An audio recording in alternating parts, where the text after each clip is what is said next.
El día viernes estuve con mi esposa recordando momentos el propio día de su cumpleaños, el día 7.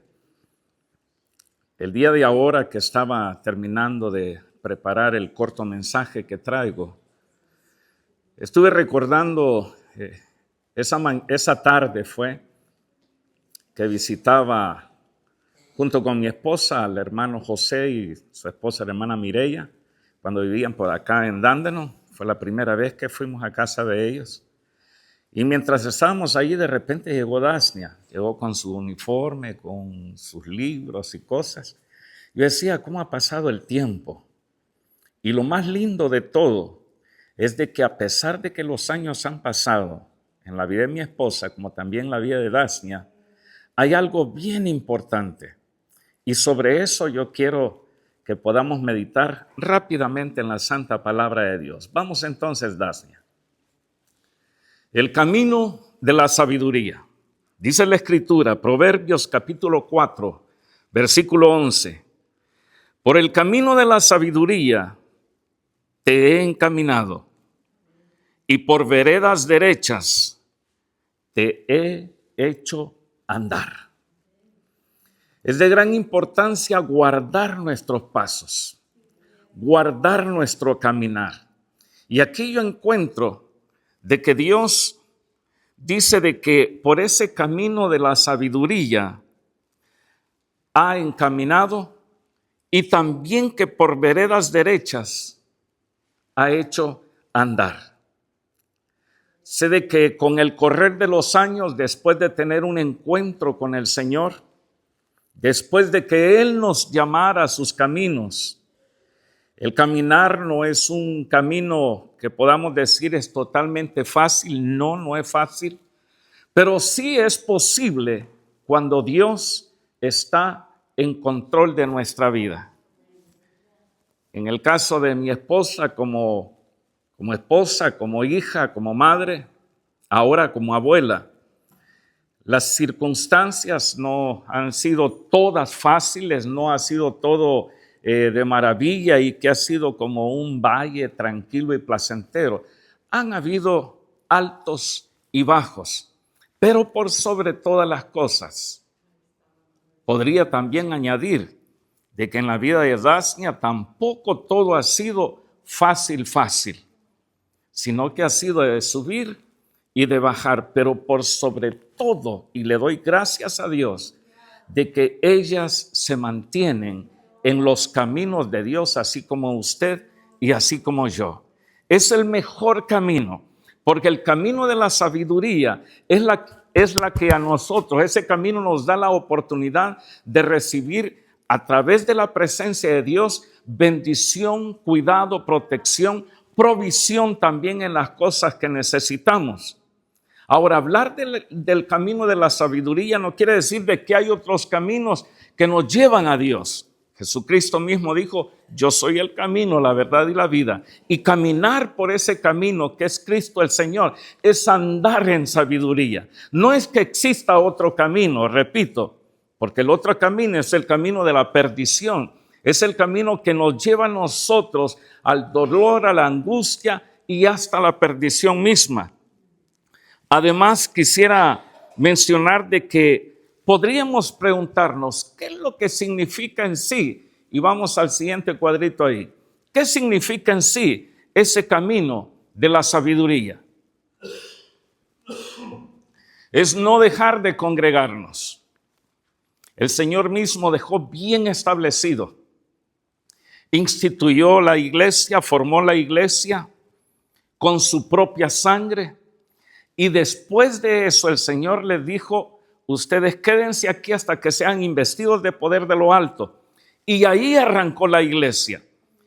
Y con ellos arrancó también este caminar en Cristo el Señor. Tenemos en Hebreos 10:25 que dice, no dejando de congregarnos, como algunos tienen por costumbre, sino exhortándonos.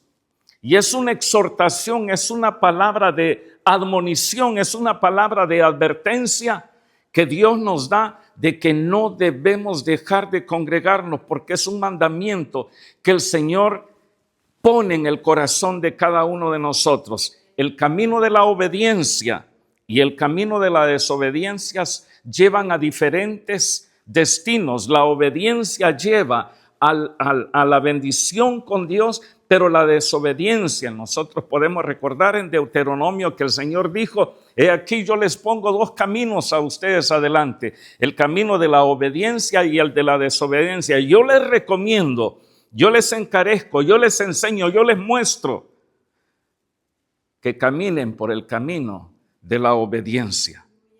El congregarnos es tan vital. Tenemos un cuadrito también por ahí. Precisamente, no debemos dejar, porque estamos en estos tiempos del siglo XXI, aunque nacimos la gran mayoría en los 1900, ¿verdad, hermana? Nacimos en los 1900.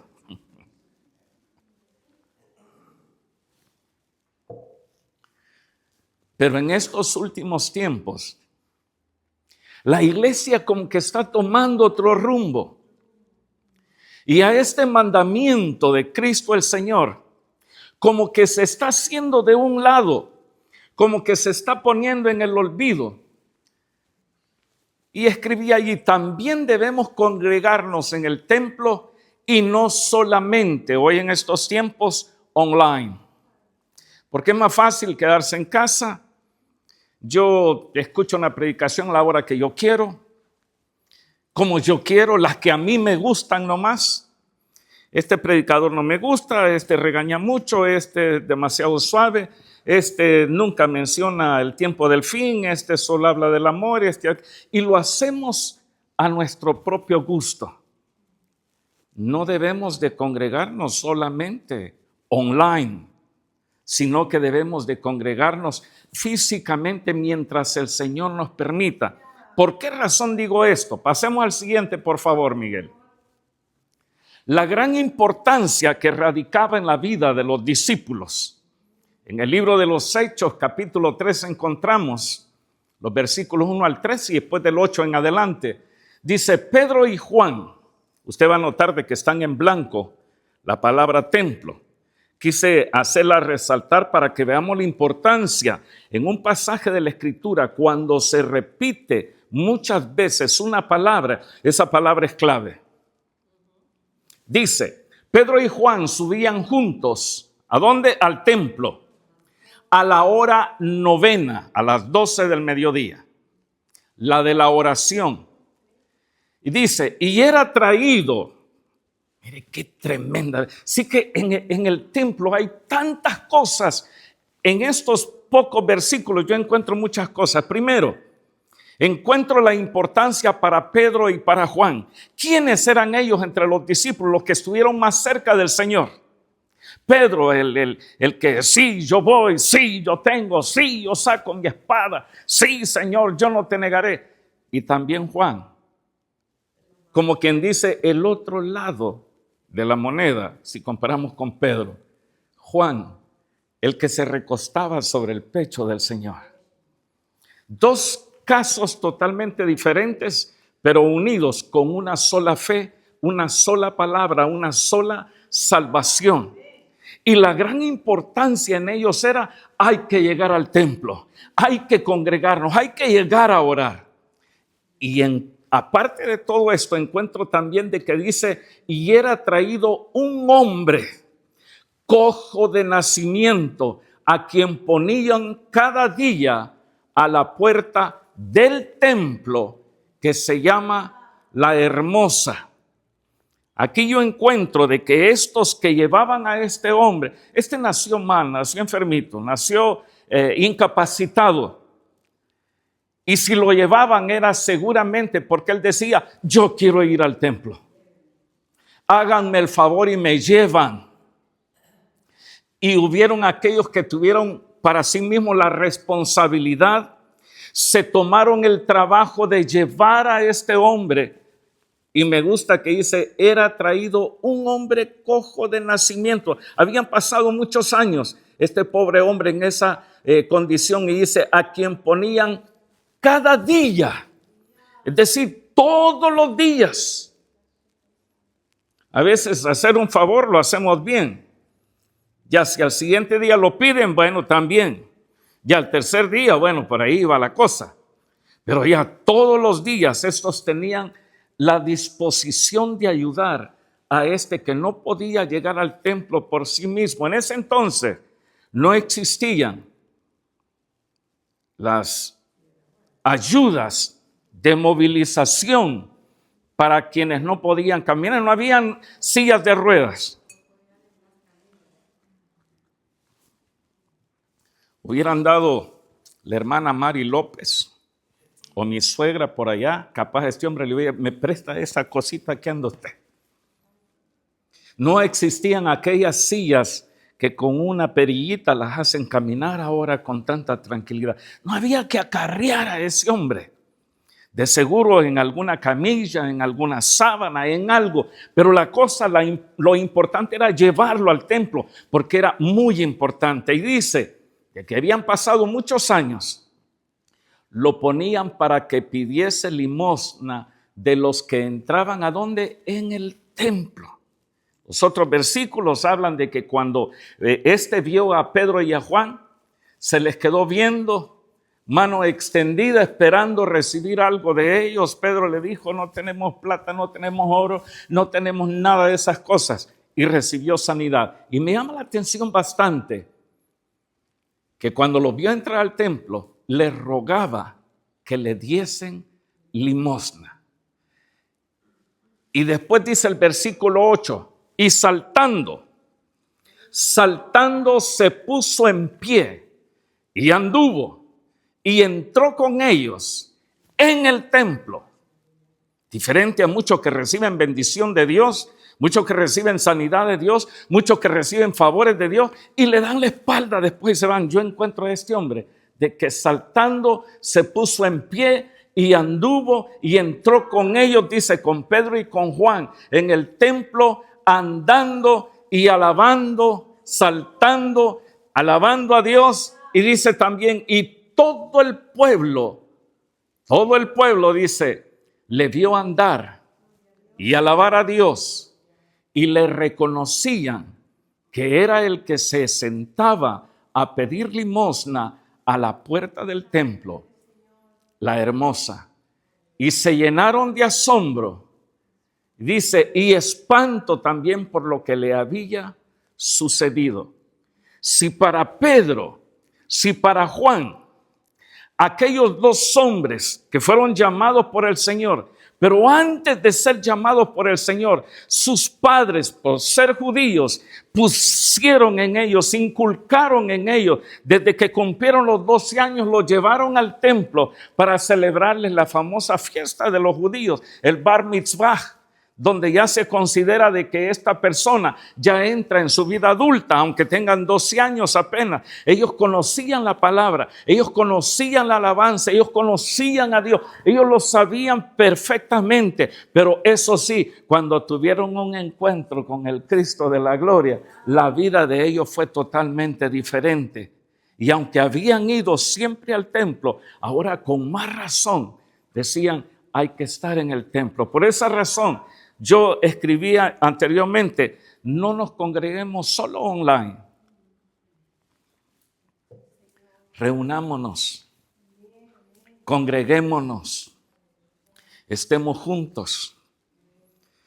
Así es que a veces me hacen malas miradas, me dicen cosas. La Escritura dice de que hierro con hierro se liman, ¿verdad? Hierro con hierro se aguza. Y así dice el amigo con el rostro del otro. Pero lo importante es estar juntitos, porque es ahí donde el Señor envía bendición y vida eterna. Seguimos por favor ahí. Número 2. ¿Qué significa ese caminar de sabiduría? Evitar los caminos que destruyen. Hebreos capítulo 12, versículos 12 al 13. Por lo cual dice, levantad las manos caídas y las rodillas paralizadas y haced sendas derechas para vuestros pies, para que lo cojo no se salga del camino, sino que sea sanado. El camino de la sabiduría nos trae restauración, nos trae bendición. Miren, no hay cosa más preciosa que estar en la presencia de Dios. Es cuando nosotros podemos tener la seguridad plena y que si nos tocara que partir de este mundo, si tuviéramos que entregar el Espíritu, ya sabemos para dónde vamos. Y allá es mucho mejor que estar acá. Tener la seguridad para no desviarnos ni a un lado ni al otro. El camino de la necedad significa seguir lastimándonos. ¿Por qué seguir con los necios? Haced sendas, dice, derechas para vuestros pies, para que lo cojo no se salga del camino, sino que sea sanado. Yo he visto el caminar de mi esposa en estos años también, y estando como pastor he visto el caminar de Dasnia. Y cuando le dijimos de que bueno, que se acercara y que tomara el piano, y empezó allí y luego que cante, cuando me ha tocado que estar prácticamente a mí solo con ella, bueno, y Miguel también ahí con otro instrumento, le he visto caminar también, que ha sido progresivo, a lo cual yo le doy gracias a Dios, como también la vi en mi esposa. Hace muchos años que el Señor la llamó a sus caminos y los primeros pasos no son como ya cuando se tiene la experiencia, cuando un niño de 9, 10, 11 meses, 2 o de un año empieza a caminar, lo hace con inseguridad, con dificultad, pero empieza a disfrutarlo. Aunque se caiga, se vuelve a parar. Y así he visto yo también a mi esposa, que su caminar ha ido progresando. Ustedes le conocen solamente los días domingos o cuando nos congregamos, pero quien le conoce a ella en casa soy yo. Yo sé lo que a ella le toca pasar, lo que a ella le toca vivir. Yo sé la disposición de ella para con Dios. Yo sé cuánto ama a Dios, como Dios también lo sabe. Y por esa razón es importante evitar los caminos que destruyen. Seguimos, por favor, ahí. Número 3. Significa también dejar las amistades que no convienen.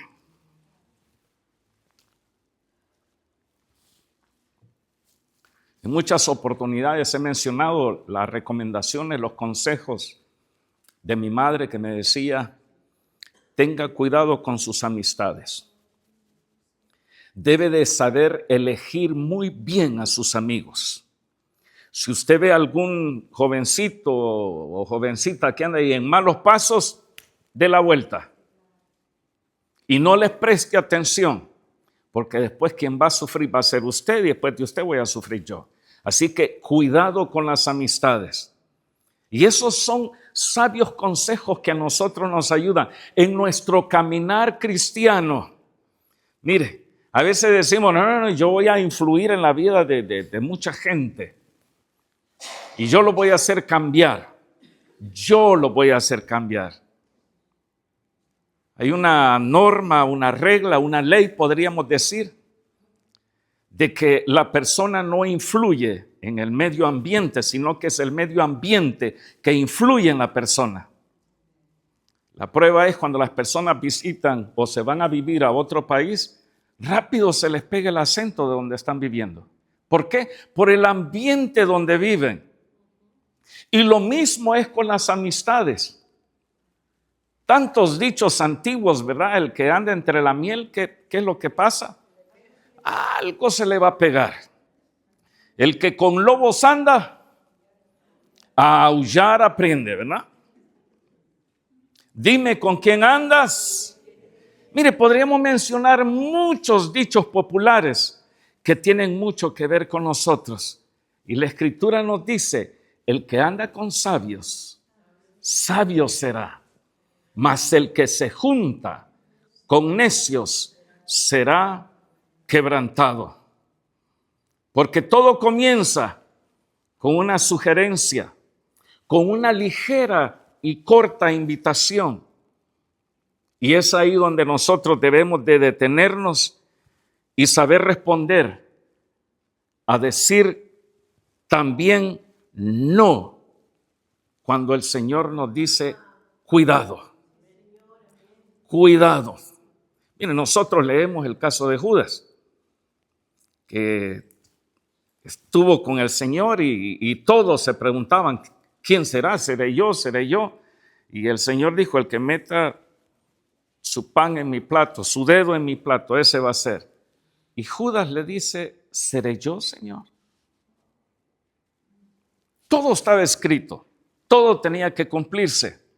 Sin embargo, la vida del creyente, del hombre, de la mujer de Dios, tiene que ir de acuerdo a las personas también con quienes nos juntamos.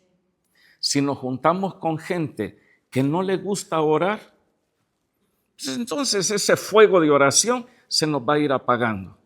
Si nos juntamos con gente que dicen, ¿para qué va a estar gritando, alabando a Dios? Hazlo en silencio o hazlo mentalmente, Dios te escucha. No necesitas hacerlo así. Yo encuentro de que el hombre que recibió sanidad, que leímos anteriormente, cuando recibió eso de Dios, por medio de los discípulos, no se detuvo. Empezó a ponerse en pie, a saltar y alabar a Dios. Y me imagino que corría allá adentro y todos decían, pero que no es el que se ponía. Sí, el mismo es. Lo que muchas veces se dice también de nosotros. ¿Es que acaso no es, es cristiano ahora? Sí, es cristiano. Y por esa razón necesitamos seleccionar, aún dentro del pueblo mismo de Dios, las amistades. Si vemos a uno que se está debilitando, tratemos de orar por él e influirlo, pero no hacer lo mismo que está haciendo. Esto es lo que encontramos también acá. Y número 4, con esto voy terminando. Dije, voy a ser bien breve. Tenemos que aprender a decir no cuando tenemos que decir no. Y tenemos que aprender a decir sí también cuando hay que decir sí. Pero por sobre todo dice la Escritura, hermanos míos, no juréis ni por el cielo, ni por la tierra, ni por ningún otro juramento, sino que vuestro sí sea sí y vuestro no sea no, para que no caigas en condenación. A veces cuesta decir no. Cuando la carne está siendo afectada, está siendo llamada, está siendo tentada y el enemigo muestra todo por medio de otras personas, es necesario aprender a decir no. Dios dice que no. Esto no es para mí. Esto no me conviene a mí como hijo de Dios, como hija de Dios. Ustedes, las hermanas, es necesario que sepamos aprender a decir no. Porque si nosotros accedemos, después el problema es muy serio. ¿Cómo vienen los vicios? Porque no se sabe decir no. Se los dice alguien por mucha experiencia. Me invitaron a fumar cuando tenía 14 años y fuera de casa. Y tienes que aprender a fumar porque todos fumamos acá. Yo decía, no, yo no. Y siempre decía no, pero un día dije, voy a probar. El no lo hice de un lado y después dije sí. Ahora que ya sé fumar, mira las palabras mías. Ahora que ya sé fumar, nunca gastaré un centavo en tabaco. Cuando llegué acá, el primer susto mío fue, después de 15 años de estar fumando, llego a Australia y yo con un deseo de fumar porque el vicio estaba bien prendido. Y cuando voy a comprar mi paquetito de cigarros, me encuentro que valía $5. Yo dije, no, es muy caro. ¿Y hoy cómo le voy a hacer? Dije, pero bueno, de lo que he traído de allá, de mi país, voy a comprar mis cigarros. Y dije, estos son los cigarros más caros que he comprado en la vida. Ya no podía parar de entrar en mantenerme en ese vicio. Ahora, con el correr del tiempo, tuve que decirle, Señor, una vez dije sí, pero esto te lo entrego. Y el Señor hizo su santa obra en mí. Ahora el enemigo se presenta especialmente a los hijos e hijas de Dios, porque los que están lejos de Dios, ahí están bien, ahí los deja tranquilos. Pero a usted y a mí, que estamos tratando cada día de forzarnos, el enemigo presenta de una forma o de otra las tentaciones, las sugerencias malignas, pero es ahí donde tenemos que aprender a decirle no. Porque si yo digo sí, después me voy a ver en serios problemas. Y termino con esto. Por favor, Miguel. Dice la Escritura, 1 Corintios 10:23, todo me es lícito, pero eso sí, no todo conviene. Todo me es lícito, pero no todo edifica. Las malas conversaciones. Está bien reírnos un poco, contar algo que dé risa, pues. Algún chistecito. Porque no es que todo el tiempo vamos a andar con una cara así como de enojados. No podemos disfrutar. Bendito sea Dios que nos ha dado la risa. Pero eso sí, cuidemos con qué vamos a permitir que esa risa brote de nosotros. Si van a hacer esa clase de cuentos, de historias, de chistes que ya van con doble sentido, es ahí donde tenemos que decir no. ¿Sabe de qué es difícil poder tener que decirle no a la gente? En una reunión que me invitaron, habían amigos de un amigo, yo estuve ahí, y de repente empezaron a contar chistes. Y uno de ellos dijo, le voy a contar un chiste del Señor Jesús. Y le dije, no, con él no haga juguete. Él es mi Señor. Me dijo, y este es un santo. No, soy hijo de Dios. Pero si van a contar chistes, yo de aquí me voy. Pues yo no puedo soportar de que alguien haga chiste de mi Señor. Aquel que dio su vida para rescatarme, para salvarme. Por esa razón debemos de decir no cuando tenemos que decir no. Y por esa razón el Señor pone el camino de la sabiduría delante de nosotros. Bendito sea Dios que tanto mi esposa como Dacia se mantienen en ese caminar de la sabiduría. Amén. Vamos a estar en pie, por favor. Padre, te queremos dar gracias en esta tarde por la bendición, Dios mío, que tú nos das. Gracias, Señor, por un año más de vida que les permites a tus hijas. Gracias, Señor. Abre, Dios mío, el camino de la bendición sobre ellas. Derrama tu presencia.